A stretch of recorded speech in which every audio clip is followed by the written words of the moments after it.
नमस्कार, यो हो न्यूज 24 टेलिभिजन न्यूज 8 मा स्वागत छ। सामान्यतः कुनै अपराधमा मुछिएको व्यक्ति विरुद्ध मुद्दा दर्ता हुन साथ त्यस्तो व्यक्तिले धारण गरेको सार्वजनिक पद स्वतः निलम्बनमा पर्छ। एकातिर अपराधको आरोप खेपिरहने, अर्कोतिर तोकिएको जिम्मेवारीमा पनि बहाल रहने स्थिति परस्पर बाजिने प्रकृतिको हुने भएकाले कतिपय गैरसरकारी संस्थाहरूले समेत यस खाली नियम पालना गरेका हुन्छन्। अख्तियार दुरुपयोग अनुसन्धान आयोगले कुनै राष्ट्र सेवक कर्मचारी विरुद्ध भ्रष्टाचार मुद्दा गर्न साथ त्यस्तो व्यक्तिको पद स्वतः निलम्बनमा पर्छ। संवैधानिक आयोगको प्रसङ्ग मात्रै होइन, अन्य प्रसङ्गमा समेत आम नागरिकका लागि लागू हुने नियम सार्वभौम संसदका माननीयहरूका लागि लागू नगर्न खोजिएको हो त। प्रतिनिधि सभा नियमावलीको मस्यौदामा शुक्रबार जुटेको सहमति अनुसार त फौजदारी अपराधको आरोपमा जेल गएका माननीय ज्यूहरूले पनि अब जेलभित्रै संसदको लोगो प्रयोग गर्न पाउँछन् भन्नुपर्ने हुन्छ। अहिले जुटेको सहमतिले फौजदारी अपराधमा जेल गएकाहरूको पद निलम्बनमा पर्ने छैन। जबसम्म आरोप प्रमाणित हुँदैन तबसम्म सांसदको पद सक्रिय नै रहनेछ। प्रतिनिधि सभामा सांसदहरूले प्राप्त गरेको यो विशेष अधिकारपछि भन्नै पर्ने हुन्छ, अब सर्वसाधारणलाई लाग्ने कानुन बनाउनेहरूलाई लाग्ने छैन। गम्भीर अपराधमा जेल पर्दा समेत पद निलम्बन नहुने हो भने त्यो सक्रिय पदमा बहाल रहने सांसदहरूलाई मताधिकारबाट चाहिँ किन वञ्चित गर्ने त? प्रतिनिधि सभा नियमावलीमा जुटेको हालको सहमतिले सदाचार र सुशासनको मर्ममाथि प्रहार गर्ने निश्चित नै छ। अब न्यूज 8 का हेडलाइन्स। संविधान र कानुनले प्रत्याभूति गरेका विषयहरू पूर्ण रूपमा अवलम्बन गर्न अझै बाँकी रहेको भन्दै राष्ट्रपति चिन्तित। महिलामाथि हुने सबै प्रकारको हिंसा अन्त्य हुन नसक्नुको कारणको खोजी गर्नुपर्नेमा जोड। र अन्य प्रकारका हिंसाबाट महिलाहरूले सत्ता समीकरण बचाउने प्रयासमा एमाले अध्यक्ष ओली सक्रिय। सत्तारूढ दलहरू नै उच्च स्तरीय राजनीतिक संयन्त्रको बैठकमा अनुपस्थित। रासोपालाई सरकारमा ल्याउन ओलीको दबाव।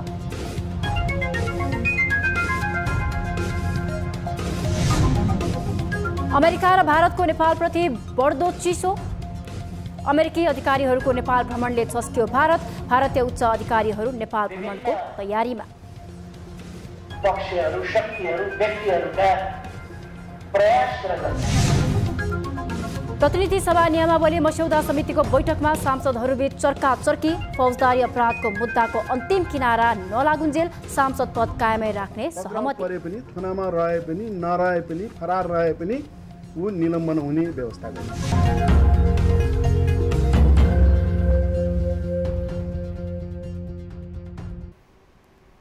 हामी निरन्तर न्यूजमा छौं। राष्ट्रपति विद्यादेवी भण्डारीले संविधान र कानुनले प्रत्याभूति गरेका विषयहरू पूर्ण रूपमा अवलम्बन गर्न अझै बाँकी रहेको बताएकी छन्। शुक्रबार संघीय संसदको संयुक्त बैठकलाई सम्बोधन गर्दै राष्ट्रपति भण्डारीले आफ्नो नीति तथा कार्यक्रमहरूको प्रभावकारी कार्यान्वयनका लागि पुनर्विचार गर्न सरकारलाई आग्रह गरिन्। संविधानले मार्गदर्शन गरे बमोजिमको स्वतन्त्र र समृद्ध अर्थतन्त्र विकास गर्ने सन्दर्भमा राज्यको संयुक्त अङ्गहरूले संकल्प गरी त्यसको कार्यान्वयनमा परिचालित गर्नुपर्दछ भन्ने आफूलाई लागेको उनले बताइन्। महिलामाथि हुने सबै प्रकारको हिंसा अन्त्य हुन नसक्नुको कारणको खोजी गर्नुपर्नेमा पनि उनको जोड थियो। घरेलु हिंसा, यौन हिंसा र अन्य प्रकारका हिंसाबाट महिलाहरूले अझै किन सुरक्षित महसुस गर्न सकिरहेका छैनन्? यी प्रश्नहरूको उत्तर खोजिनु जरुरी छ। हाम्रा नीति तथा कार्यक्रम राम्रा हुँदाहुँदै पनि यिनको प्रभावकारी कार्यान्वयन हुन नसकेको हुँदा यसमा पुनर्विचार गर्न आवश्यक देख्दछु।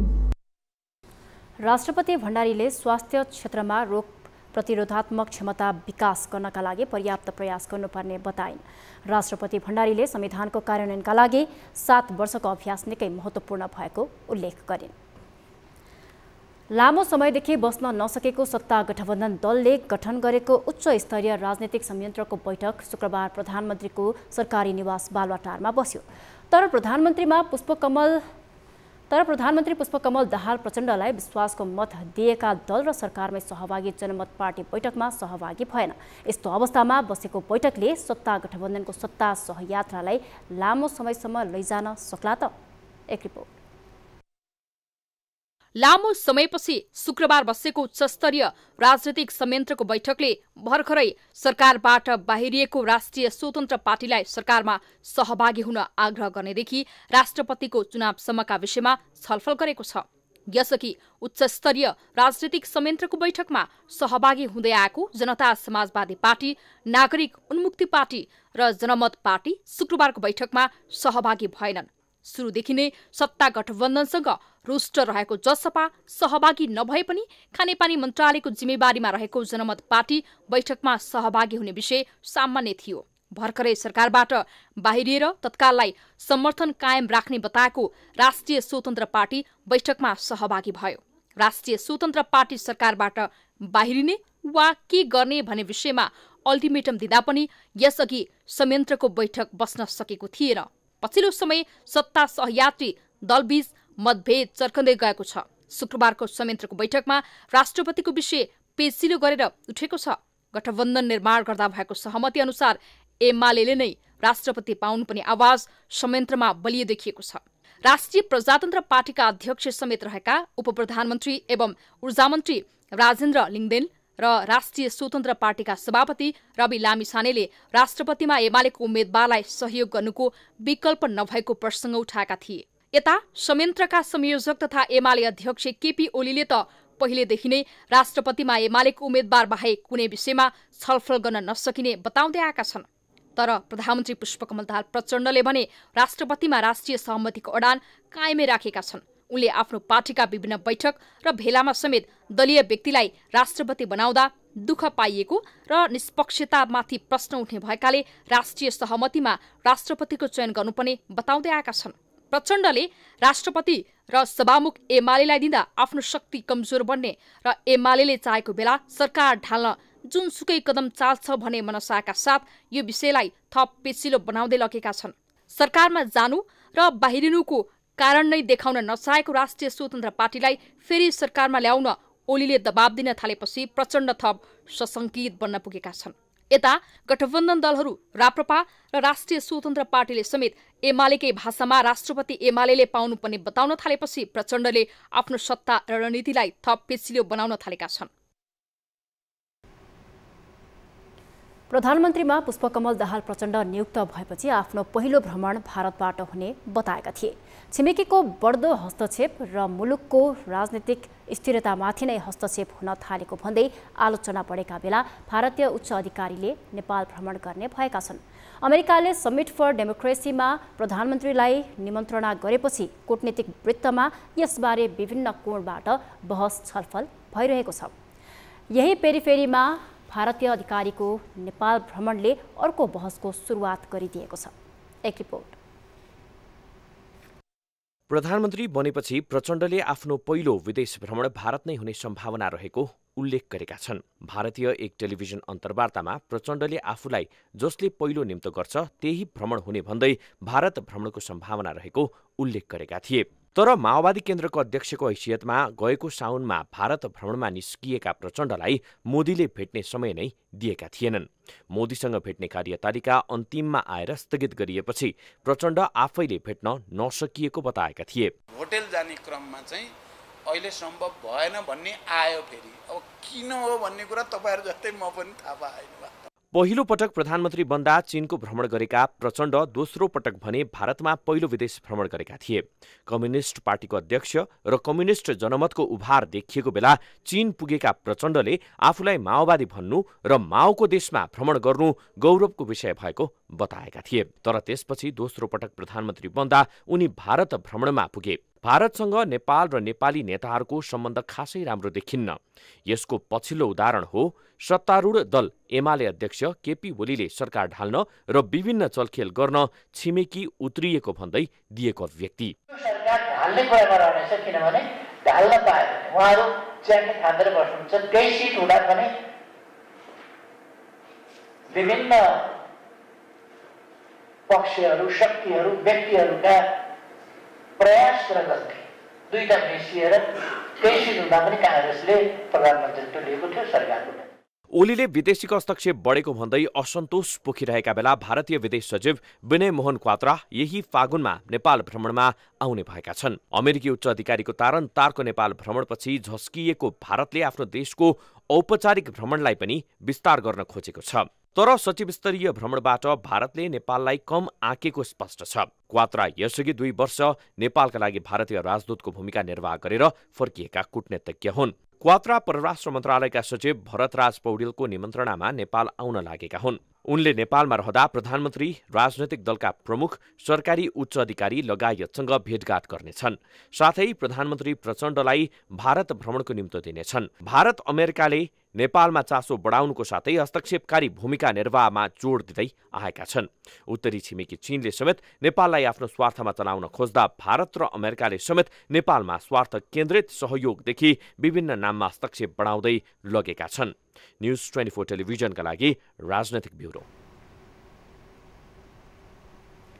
नेकपा माओवादी केन्द्रका नेता जनार्दन शर्माले राजनीतिक व्यक्तित्वबाट नै राष्ट्रपति बनाउनु पर्ने बताएका छन्। शुक्रबार संसदको दुवै सदनको बैठकपछि सञ्चारकर्मीहरूसँग संक्षिप्त कुराकानी गर्दै नेता शर्माले राष्ट्रपति राजनीतिक व्यक्तित्वबाटै बनाउनु पर्ने बताएका छन्। उहाँले राष्ट्रपतिमा राष्ट्रिय सहमतिको आवश्यकता रहेको समेत जिकिर गरे। उनले सत्तारूढ गठबन्धनभित्रैबाट राष्ट्रिय सहमति हुनु आवश्यक रहेको दाबी गरेका छन्। सहमतिको आवश्यकता छ। राष्ट्रिय सहमति एक ढङ्गले प्रधानमन्त्रीको विश्वासको मतसम्म आइपुग्दा देखिएको कुरा पनि हो। राष्ट्रपतिमा जाँदाखेरि ती प्रयासहरू हुन सक्छन्। अब हुँदा राम्रो हुन्छ हामी सबैलाई भन्ने मात्रै हो। अब मुख्य गरी त सरकार सम्बद्ध गठबन्धनले गरेको प्रस्तावमा राष्ट्रिय सहमति हुन आवश्यक छ। त्यस्तै माओवादी केन्द्रकै नेता महेन्द्र बहादुर शाहीले राष्ट्रपतिमा कस्तो व्यक्ति उभ्याउँदा सबै एक ठाउँमा आउन सकिन्छ भनेर छलफल चलिरहेको बताए। उनले राष्ट्रपति प्रतिबद्ध व्यक्ति हुनुपर्नेमा जोड दिएका छन्। सबै राजनीतिक दलहरू एक ठाउँमा आउनका लागि कस्तो पात्र उभ्याउँदा सबै एक ठाउँमा आउन सकिन्छ, यसको आधारमा छलफल हुन्छ र लास्ट एउटा निष्कर्षमा चाहिँ पुग्छ। जनता समाजवादी पार्टी नेपालका नेता अशोक राईले आफूहरू सत्तारूढ गठबन्धनभित्र नरहेको बताए। सरकारलाई समर्थन गरे पनि आफूहरू गठबन्धनमा सामेल नभएका कारण अहिले नै निर्णय भइ नसकेको दाबी गरे। हामीले माग्ने कसैले पुरा गर्ने जस्तो कुरा भएन। हामीले सरकारलाई दिनुपर्ने कुरा दिएका छौँ। होइन, मागको कुरा त्यो मागको कुरा केही होइन। उनले सरकारसँग आफूहरूको कुनै माग नभएको बताए। हामी निरन्तर न्युजमा छौँ। प्रतिनिधि सभा नियमावली मस्यौदा समितिको म्याद 7 दिन थप गरिएको छ। समितिका ज्येष्ठ सदस्य चित्रबहादुर केसीले शुक्रबार दोस्रो पटक बसेको प्रतिनिधि सभा बैठकमा समितिको म्याद थप गर्नका लागि पेश गरेको प्रस्ताव सर्वसम्मतिले पारित गरेको हो। बैठकमा ज्येष्ठ सदस्य केसीले प्रतिनिधि सभा नियमावलीको प्रारम्भिक मस्यौदा तयार भएको तर त्यसलाई पूरा गर्न 7 दिन समय लाग्ने निर्णय समितिबाट भएकाले सोही प्रस्ताव आफूले प्रतिनिधि सभा बैठकमा पेश गरेको स्पष्ट पारेका थिए। गत माघ 10 गते 21 सदस्यीय सो समिति गठन गरिएको थियो। समितिलाई कार्य प्रारम्भ भएको मितिले 15 दिनभित्र सो मस्यौदा प्रतिनिधि सभामा पेश गर्ने कार्यादेश दिएको थियो। गत माघ 13 गतेदेखि काम सुरु गरेको समितिले म्याद शुक्रबार सकिँदैछ। प्रतिनिधि सभाको अर्को बैठक माघ 29 गते आइतबार अपराह्न 3 बजेका लागि बोलाइएको छ। फौजदारी अपराधको मुद्दाको अन्तिम किनारा नहुन्जेल आरोपित सांसदको पद कायम राख्न संसदीय समितिमा सहमति जुटेको छ। प्रतिनिधि सभा नियमावली मस्यौदा समितिको शुक्रबार सिंहदरबारमा बसेको बैठकले फौजदारी अभियोग पत्र दायर भएदेखि अदालतले दोषी प्रमाणित नगर्ने समयसम्म आरोपित सांसदको पत्र कायम नै राख्ने सम्बन्धमा सहमति जुटाएको हो। तर सम्पूर्ण कानुनी प्रक्रियाका क्रममा आरोपित सांसदको सेवा सुविधा भने स्थगित गर्नेमा समिति सदस्यहरूले सहमति गरेका छन्। समितिका सदस्य सांसदहरूले आम नागरिकभन्दा सांसद पद उच्च रहेको दाबीसहित मुद्दा चलिरहेको समयमा पदबाट निलम्बन गर्न नहुने अडान लिएपछि समिति यस्तो निर्णयमा पुगेको हो। मुद्दामा दोषी ठहर गरेको अवस्थामा मात्रै सांसद पद निलम्बन गरिने व्यवस्था मस्यौदामा प्रस्ताव गरिएको एकीकृत समाजवादीका सांसद प्रकाश ज्वालाले बताए।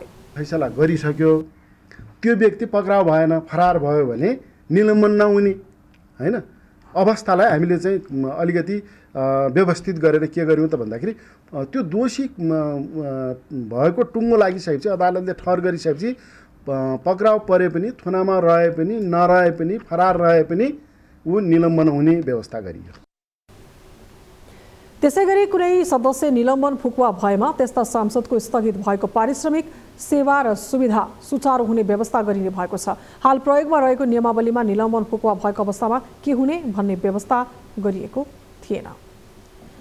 सांसदहरूले आफ्नो सेवा सुविधाका लागि आफू अनुकूलको कार्य गर्दै आएको भन्दै पटक पटक आलोचना भएका छन्। फौजदारी अभियोग लागेकालाई संसदबाट निलम्बन गर्ने संसद नियमावली संशोधन गर्दै आफू अनुकूलको व्याख्या गर्न थालेपछि सांसदहरू बीच नै बहस सर्किएको छ। एक रिपोर्ट। संघीय लोकतान्त्रिक गणतन्त्र स्थापनाको झण्डै 1.5 दशक हुन लाग्दा पनि नागरिकले परिवर्तनको महसुस गर्न पाएका छैनन्। तर सांसद र मन्त्रीहरूले भने आफ्नो सेवा सुविधामा कतै कहीँ चुकेका छैनन्। त्यसैले सांसद र मन्त्रीहरूको आलोचना पनि भइ नै रहन्छ। तर पछिल्लो समय सांसदहरूले आफू अनुकूलको व्याख्या गर्दै संविधानभन्दा बढी विशेष अधिकारको बहस गर्न थालेका छन्। यही विषयले प्रतिनिधि सभा नियमावली मस्यौदा समितिको शुक्रबारको बैठकमा सांसदहरू बीच नै चर्काचर्की भयो। फौजदारी अभियोगमा पक्राउ परेर मुद्दाको अन्तिम किनारा नलागेसम्मका विभिन्न चरणमा सांसदको पद र सुविधा पाउने कि नपाउने भन्नेमा सांसदहरूको फरक फरक मत थियो। प्रतिनिधि सभा नियमावली मस्यौदा समितिको बैठकमा सांसदहरूले न्यायालयको कार्य सम्पादनप्रति नै प्रश्न उठाए। स्वतन्त्र सांसद अमरेश कुमार सिंह र राष्ट्रिय प्रजातन्त्र पार्टीका प्रमुख सचेतक ज्ञानबहादुर शाहीले अदालतको कार्य सम्पादनप्रति संशय व्यक्त गरे। अदालतले दिएर थुनामा राख्यो भन्ने कुरा अदालत कतिको तपाईको हामीले त एउटा एजम्पसन मान्ने हो नि अदालत भनेको निष्पक्ष छ भन्ने, तर मैले मेरो जीवनमै भयो कारण अदालत निष्पक्ष छैन। पुलिसको नियममै छ कि 24 घण्टाभित्र कुनै पनि मुद्दामा इभन पिटापिट भएकोमा पनि कुनै दिवानी फौजदारी होइन दिवानी मुद्दामा पनि समाते भने अदालतबाट म्याद थप गराउँछ, त्यसलाई म्याद थप भन्छ। त्यसले अदालतले दोषी छ त्यो भन्दैन। पुलिसलाई अनुसन्धान गर्नमा पुलिसलाई त्यो अधिकार दिएको छ कि पुलिसले फ्री अनुसन्धान गरौँ। त पुलिस यहाँ स्वतन्त्र निष्पक्ष छ कि छैन त्यहाँ प्रश्न त त्यहाँ छ नि। यहाँ पुरा प्रश्नको क्वेसन उठिरहेको छ कि पुलिस प्रत्यक्ष जो पुलिसको प्रमोसन पोस्टिङ पैसा लिएर भइरहेको छ कसलाई त थाहा छैन। नेपाली कांग्रेसका सांसद दिलेन्द्र प्रसाद बडुले भने अदालतको आदेशमा शंका नगर्न आग्रह गरे। बडुले प्रहरी हिरासतमा छानबिनमा रहँदा प्रमाण बुझ्दा म्याद थपेको अवधिसम्म निलम्बनको अवस्था हुन नहुने तर्क गरे। प्रहरीको हिरासतमा रहँदा र अदालतमा नपुग्दासम्मको अवधिलाई दोषी मान्न नहुने उनको भनाइ छ। प्रहरीको हिरासतमा रहँदासम्म र अदालत नपुग्दासम्मको अवधिलाई हामी दोषी मान्न पनि त भएन नि। त्यसकारणले ऊ दोषी हुने नहुने समय होला, तर अभियुक्त भइसकेका हुन्छ र जुडिसियरी आदेशले हुन्छ। त्यसकारण अदालतलाई त कम्तीमा सम्मानै गर्नु पर्ला नि अदालती आदेशलाई। जनता समाजवादी पार्टीका सांसद प्रदीप यादवले पनि बडुको अभिव्यक्तिमा समर्थन जनाए। अदालतले मुद्दा किनारा नलगाएसम्म सांसदलाई अभियुक्त करार गरेर निलम्बन गर्न नमिल्ने यादवको पनि तर्क छ। जबसम्म अदालतले अन्तिम किनारा नलगाएसम्म त्यसलाई अभियुक्त मान्नु हुँदैन। लोकतान्त्रिक समाजवादी पार्टीका सांसद सर्वेन्द्रनाथ शुक्लाले पनि पूर्वपक्षका लागि थुनामा राखिएको सांसदको पद निलम्बन गर्न नहुने पक्षमा देखिए। न्यायालयको निर्णय नआउँदासम्म सेवा सुविधा रोकिए पनि सांसद पद नै निलम्बन गर्न नहुने शुक्लाले तर्क गरे। जबसम्म न्यायालयको निर्णय आउँदैन तबसम्म निलम्बनको कुरा छोडिदिउँ, अरू सेवा सुविधा रोकौँ। निलम्बनको कुरो त्यसपछि मात्रै हामीले गरौँ। एक त न्यायालयले निर्णय नगरिकन आधा प्रमाण हेरेर यदि पूर्वपक्षको लागि थुनामा पठाइन्छ भने त्यस्तो सांसदलाई मलाई लाग्छ बेनिफिट अफ डाउट हामीले दिनुपर्छ। फौजदारी अभियोग लागेकाहरू अहिले पनि संसदमा छन्। त्यसैले सांसदहरूले यस्ता सांसदहरूको बचावको पक्षमा बहस गर्न थालेका छन्। फौजदारी अभियोगका आरोपित सांसदमाथि अझ कडाई गर्नुपर्नेमा सांसदहरू बचाउमा लागेका छन्।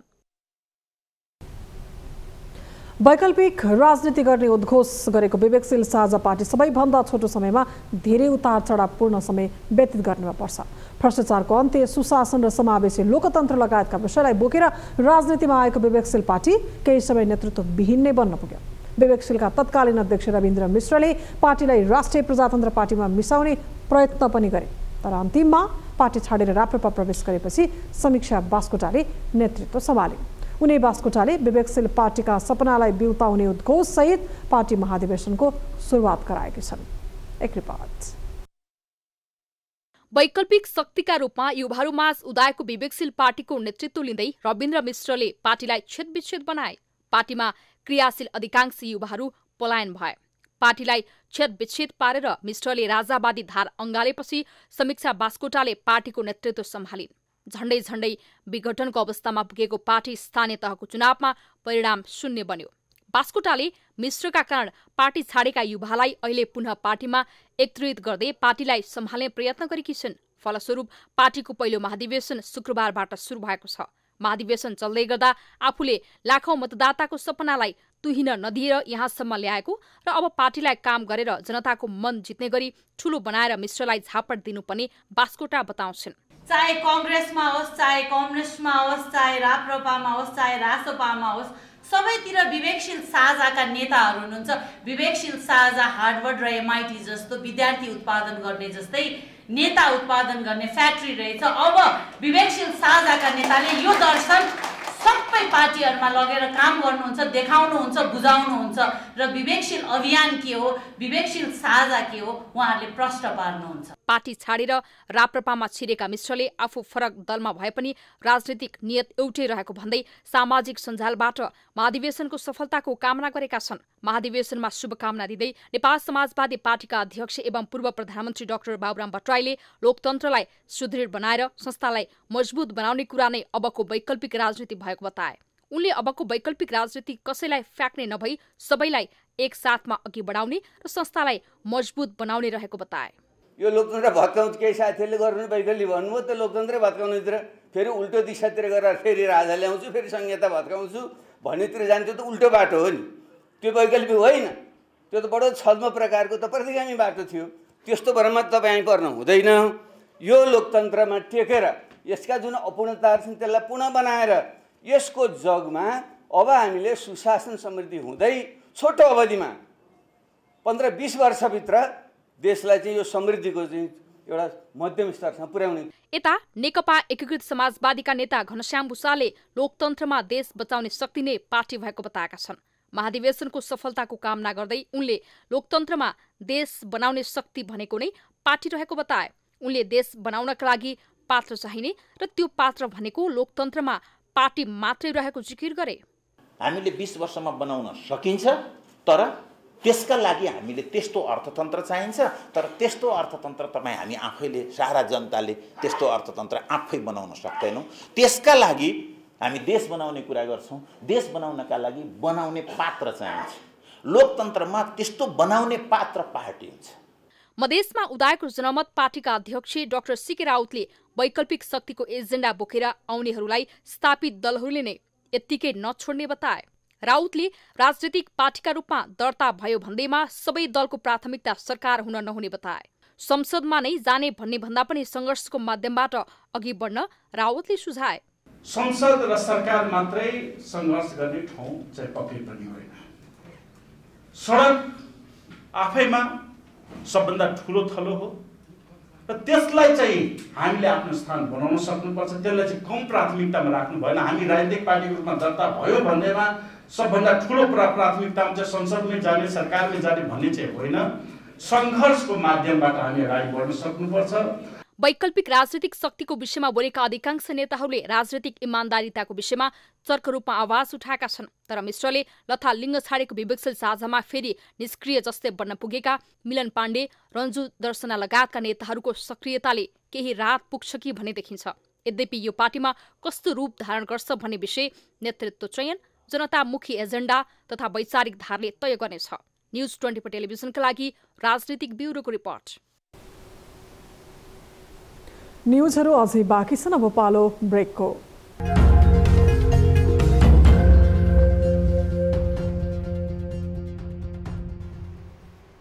हामी निरन्तर न्युजमा छौं। सुदूरपश्चिम प्रदेशका नवनियुक्त मुख्यमन्त्री कमल बहादुर शाहले पदभार ग्रहण गरेका छन्। पदभार ग्रहण गर्नुअघि प्रदेश प्रमुख देवराज जोशीले नवनियुक्त मुख्यमन्त्री रावललाई पद तथा गोपनीयताको शपथ गराएका थिए। शुक्रबार साँझ प्रदेश प्रमुखको कार्यालयमा मुख्यमन्त्री शाहले पद तथा गोपनीयताको शपथ लिएका हुन्। पदभार ग्रहण गर्दै मुख्यमन्त्री शाहले भ्रष्टाचार विरुद्ध आफ्नो पहिलो प्राथमिकता रहने बताएका छन्।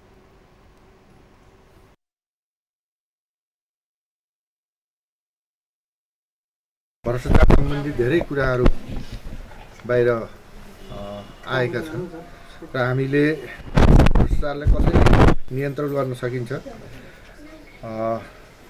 र यसको निर्मूल कसरी गर्न सकिन्छ भन्ने सन्दर्भमा आज एउटा निर्णय गरेका छौँ। त्यसमा एउटा समिति बनाएका छौँ। उनले बिहिबार नै 3 सदस्यीय मन्त्रीमण्डल समेत गठन गरेका छन्। प्रदेशको भौतिक पूर्वाधार विकास मन्त्रीमा प्रकाश देउवा र आर्थिक मामिला मन्त्रीमा नरेश बहादुर शाही नियुक्त भएका छन्। आज प्रदेश प्रमुख देवराज जोशीले मुख्यमन्त्रीसहित नेकपा एसका शाही र कांग्रेसका देवालाई मन्त्रीको शपथ गराएका छन्। आफू सबै दलसँग छलफल र सहकार्य गरेर अघि बढ्ने मुख्यमन्त्री शाहले बताए।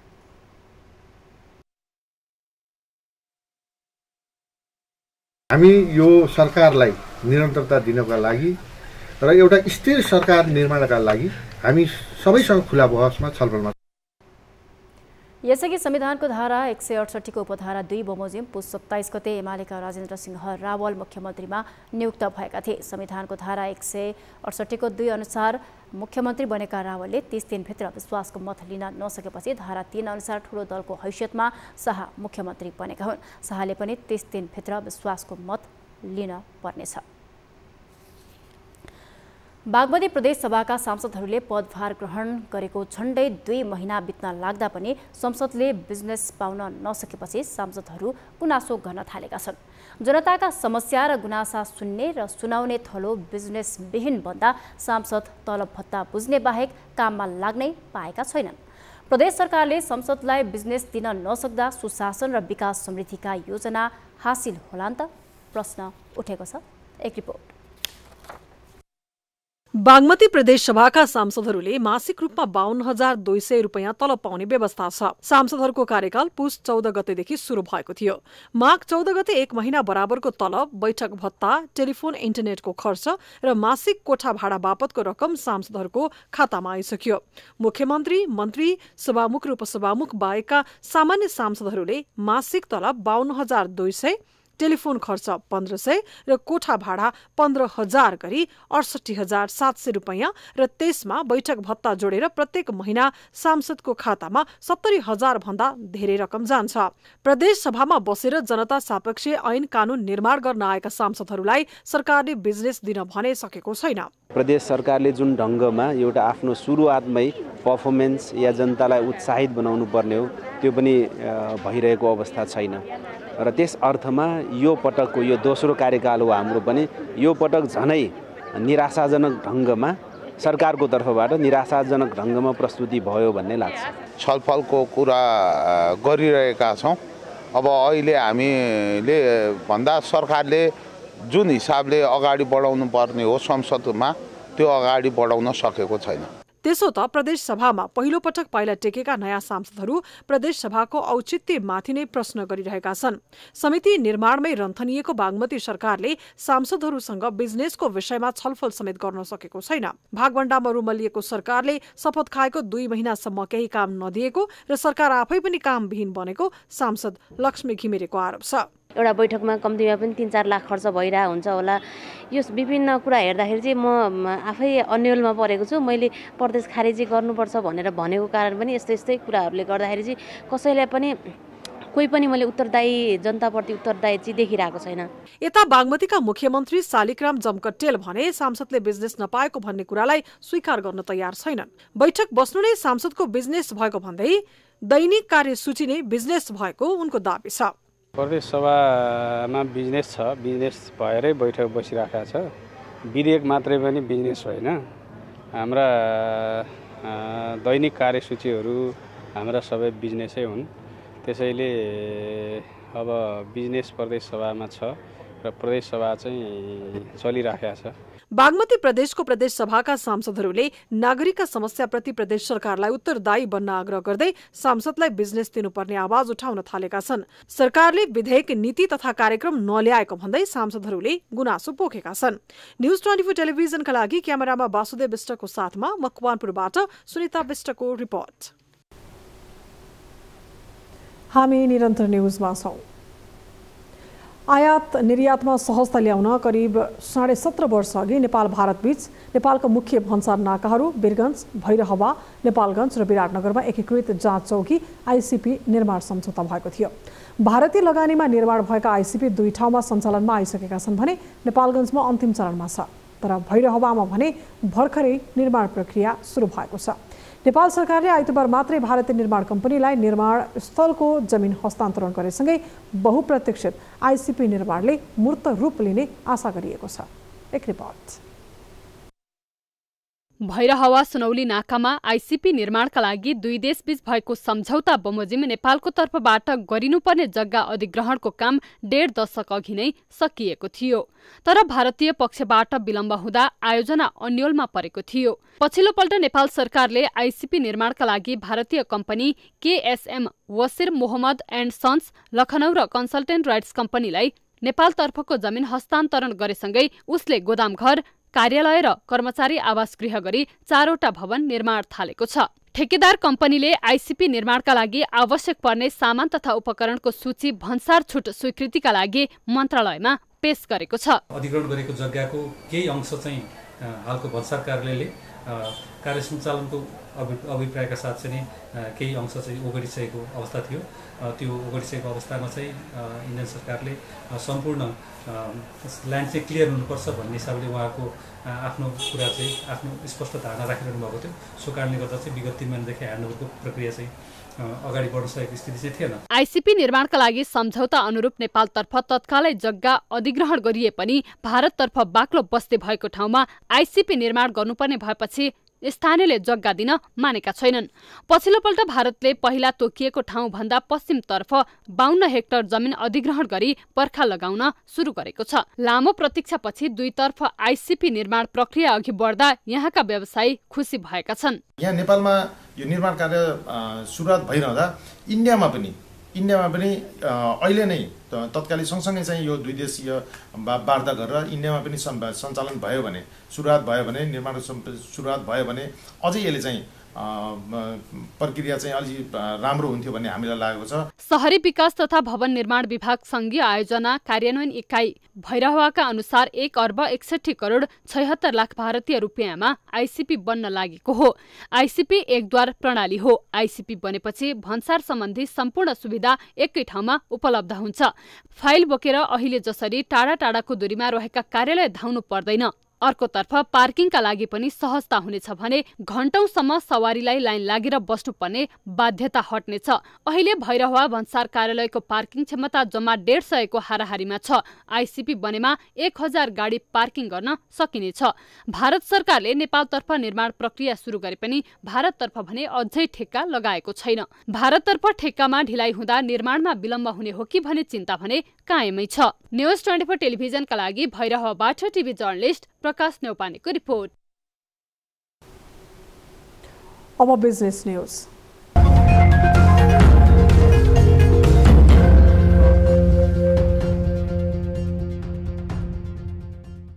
काठमाडौँको भ्रिकुटी मण्डप स्थित प्रदर्शनी कक्षमा computer association of Nepal CAN महासंघले सूचना तथा सञ्चार प्रविधिको क्षेत्रमा विकास भएका नयाँ नयाँ प्रविधि प्रदर्शन गरेको छ। माघ 24 गतेदेखि क्यान महासंघले आयोजना गरेको मुलुककै ठूलो सूचना प्रविधि सम्बन्धी प्रदर्शनी क्यान इन्फोटेक 2023 सञ्चालन भएको हो। प्रविधिको क्षेत्रमा तत्कालै हार्डवेयर उत्पादन गर्न नसके पनि सफ्टवेयर उत्पादन उद्योग सञ्चालन गरी रोजगारी सृजना गर्ने तथा नेपालको आर्थिक क्षेत्रलाई मजबुत बनाउने काम गरिरहेको क्यान महासंघका अध्यक्ष रञ्जित पोद्दारले बताएका छन्। सफ्टवेयरले तपाईँको आउटसोर्सिङको कामहरू नेपालबाट भइरहेछ हैन, ती कुराहरूलाई सफ्टवेयरबाट हामी चाहिँ एउटा उद्योगको रूपमा बनाउन सक्छौँ, उद्योग स्थापना गर्न सक्छौँ भन्ने यस्ता कुराहरूलाई समावेश गरिकन चाहिँ क्यान महासंघ लगायत प्राइभेट सेक्टर सबै मिलेर चाहिँ यो कामहरू चाहिँ भइरहेछन्। प्रदर्शनीमा सूचना तथा सञ्चारका 9 उपकरणहरूको अवलोकन तथा खरिद बिक्री भइरहेको छ। क्यान इन्फोटेकमा branding, ICT, accessories, product IT, career counselling, college pavilion, startup pavilion, software पेभिलियनको व्यवस्था गरिएको छ। माघ 29 गतेसम्म सञ्चालन हुने मेलामा नेपाली इनोभेसन, प्रतिभा र स्टार्टअपलाई विशेष प्राथमिकता दिएको आयोजकले जनाएको छ।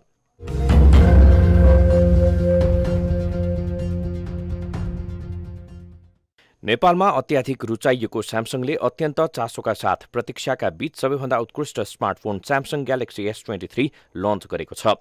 स्यामसङ ग्यालेक्सी S23 सिरिजका Galaxy S23, Galaxy S23 plus र ग्यालेक्सी S लन्च गरेको हो।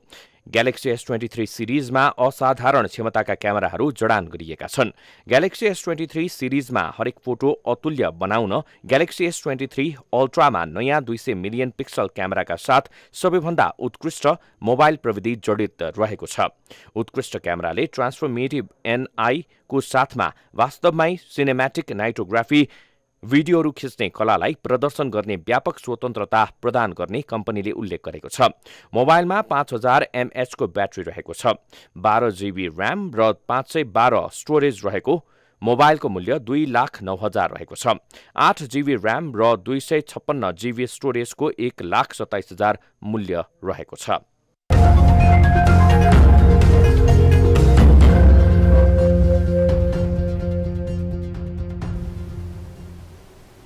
राष्ट्र ब्याङ्कले साना व्यवसायीलाई सहुलियत दिने भएको छ। राष्ट्र ब्याङ्कले मौद्रिक नीतिमा ब्याङ्कले 2079 पुस मसान्तसम्म सक्रिय कर्जामा रहेको 2 करोडसम्मको कर्जालाई उद्योग व्यवसायको नगद प्रवाह तथा आम्दानी विश्लेषण गरी 2080 असार मसान्तभित्र पुनर्संरचना तथा पुनः तालिकीकरण गर्न पाउने व्यवस्था गरेको हो। तरलता र ब्याजदरमा देखिन लागेको सुधारलाई दिगो राख्ने कार्य चुनौतीपूर्ण रहेको ठहर राष्ट्र ब्याङ्कले गरेको छ। एक रिपोर्ट। राष्ट्रिय तथा अन्तर्राष्ट्रिय अर्थतन्त्रमा भविष्यमा आउन सक्ने असहजता र मुलुकको आर्थिक स्थायित्वलाई ध्यानमा राखेर कसिलो मौद्रिक नीति आएको राष्ट्र ब्याङ्कले जनाएको छ। शुक्रबार चालु आर्थिक वर्ष 2079-80 को मौद्रिक नीतिको अर्धवार्षिक समीक्षा गर्दै गभर्नर महाप्रसाद अधिकारीले चालु आर्थिक वर्षको मौद्रिक नीतिको कार्यदिशालाई अर्धवार्षिक समीक्षामा सजगतापूर्वक विगतकै कसिलो नीतिलाई निरन्तरता दिएको बताए। मुलुकको अर्थतन्त्रको विद्यमान अवस्था विगतको तुलनामा केही सहजता भए पनि स्टेक होल्डरको अपेक्षा बढ्दै गएको र केही सहजता गरिदिनुपर्ने देखिएकाले राष्ट्र ब्याङ्कले केही सहजता कायम गर्ने गरी नीतिगत व्यवस्था गरेको दावी गरेको छ। ओभरनाइट तरलता सुविधाको दर 8.5% को ब्याङ्क दरमा रहेको ब्याज दरलाई 7% मा ओभरनाइट तरलता सुविधा दिने व्यवस्थाले ब्याङ्कको ब्याज दर घट्ने राष्ट्र ब्याङ्कले जनाएको छ। पछिल्लो समय ब्याङ्कको ब्याज दर घट्दो अवस्थामा रहेकाले बजारमा ऋणीहरूलाई परेको ब्याज दरको दबाव समग्र व्यावसायिक वातावरणमा थप मनोबल बढाउनु पर्ने आवश्यकता रहेको राष्ट्र ब्याङ्कको तर्क छ। राष्ट्रिय अन्तर्राष्ट्रिय आर्थिक परिस्थिति, भोलि आउन सक्ने असहजता र अर्थतन्त्रको समष्टिगत आर्थिक स्थायित्वलाई ध्यानमा राखेर समेत मौद्रिक नीतिको कार्यदिशालाई निरन्तरता दिएको अवस्था हो। यो हुँदाहुँदै पनि अर्थतन्त्रको विद्यमान अवस्थामा केही विगतको तुलनामा केही सहजता आएको छ। 2080 जेठ मसान्तसम्मको लागि ऋणीले भुक्तान गर्नुपर्ने कर्जाको सामा ब्याज दिन नसके 1 महिनापछि भुक्तान गरेमा पेनाल ब्याज लिन नपाइने व्यवस्था गरेको छ। राष्ट्र ब्याङ्कले साना तथा मझौला उद्योग व्यवसाय सञ्चालनलाई सहजीकरण गरेको दावी गरेको छ। ब्याङ्क तथा वित्तीय संस्थाबाट प्रभाव भई 2079 पुस मसान्तमा सक्रिय वर्गमा रहेको 2 करोडसम्मको कर्जालाई उद्योग व्यवसायको नगद प्रवाह तथा आम्दानी विश्लेषण गरी 2080 असार मसान्तभित्र पुनर्संरचना तथा पुनर्तालिकीकरण गर्न पाउने व्यवस्था मिलाइने राष्ट्र ब्याङ्कले जनाएको छ।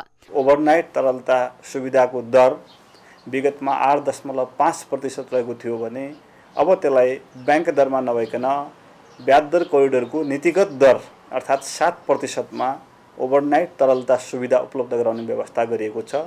यो व्यवस्था आफैले एउटा महत्त्वपूर्ण सङ्केत के गर्छ त भनेर भन्दा बजारमा अहिले ब्याज दरहरू घट्दो प्रवृत्तिमा छन्। सार्वजनिक वित्त व्यवस्थापन तथा सरकारको खर्च र आम्दानीको बीचमा असन्तुलन देखिएकाले आर्थिक स्थायित्व राख्न चुनौती रहेको छ। सरकार र राष्ट्र ब्याङ्कको नीतिगत प्रयासले पछिल्लो समय बाह्य क्षेत्रमा स्थायित्व भए पनि अर्थतन्त्रका अन्य सूचकहरूमा दबाव कायमै रहेको छ। न्युज 24 टेलिभिजनका लागि बिजनेस ब्युरोको रिपोर्ट। न्युजहरू अझै बाँकी छन्, अब पालो ब्रेकको।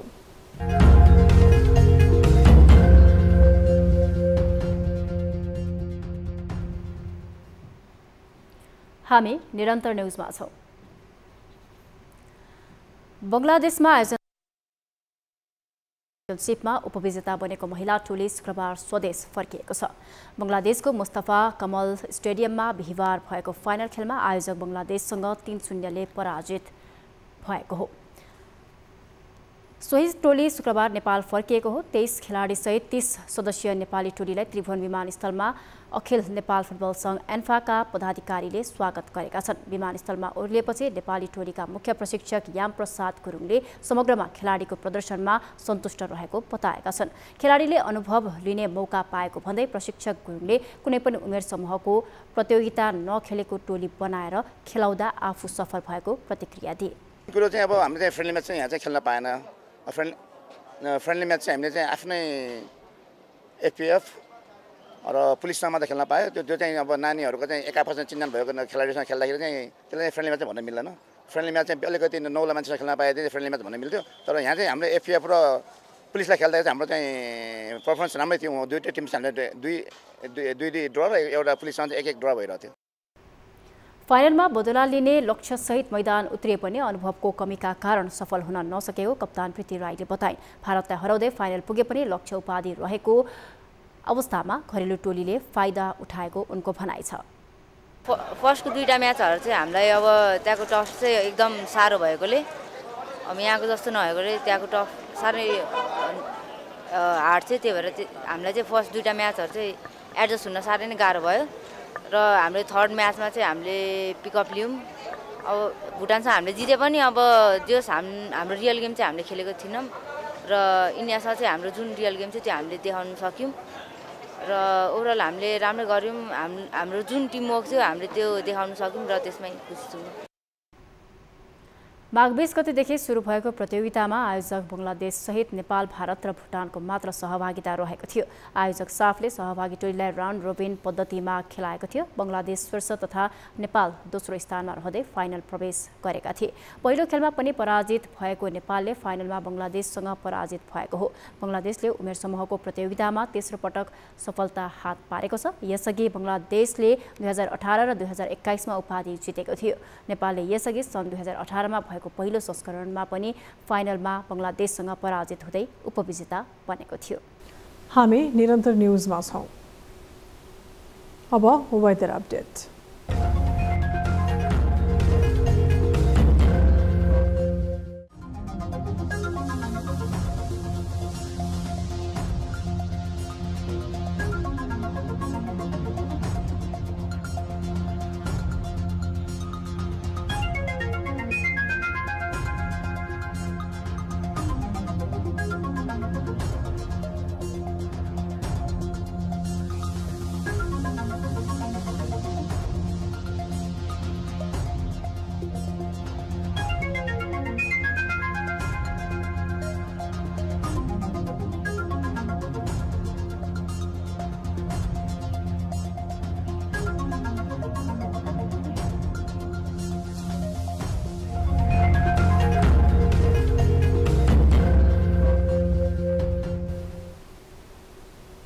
अब न्यूज 8 को अन्त्यमा पुनः हेडलाइन्स।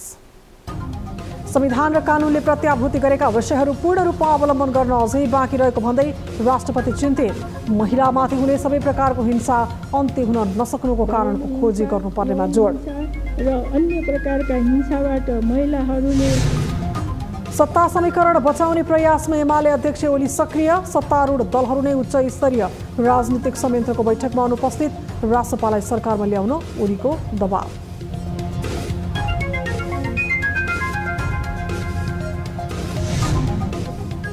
अमेरिका र भारतको नेपाल प्रति बढ्दो चासो। अमेरिकी अधिकारीहरूको नेपाल भ्रमणले झस्कियो भारत। भारतीय उच्च अधिकारीहरू नेपाल भ्रमणको तयारीमा। पक्षहरू, शक्तिहरू, व्यक्तिहरूका प्रयास प्रतिनिधि सभा नियमावली मस्यौदा समितिको बैठकमा सांसदहरूबीच चर्काचर्की। फौजदारी अपराधको मुद्दाको अन्तिम किनारा नलागुन्जेल सांसद पद कायमै राख्ने सहमति। रहे पनि नरहे पनि फरार रहे पनि ऊ निलम्बन हुने व्यवस्था गर्नु।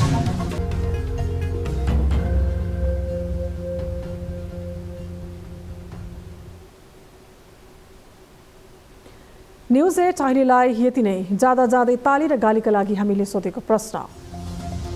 रेशम चौधरीको रिहाई नभएको भन्दै नागरिक उन्मुक्ति पार्टीले विश्वासको मत नदिँदा सुदूरपश्चिम सरकार 30 दिनमै ढल्यो।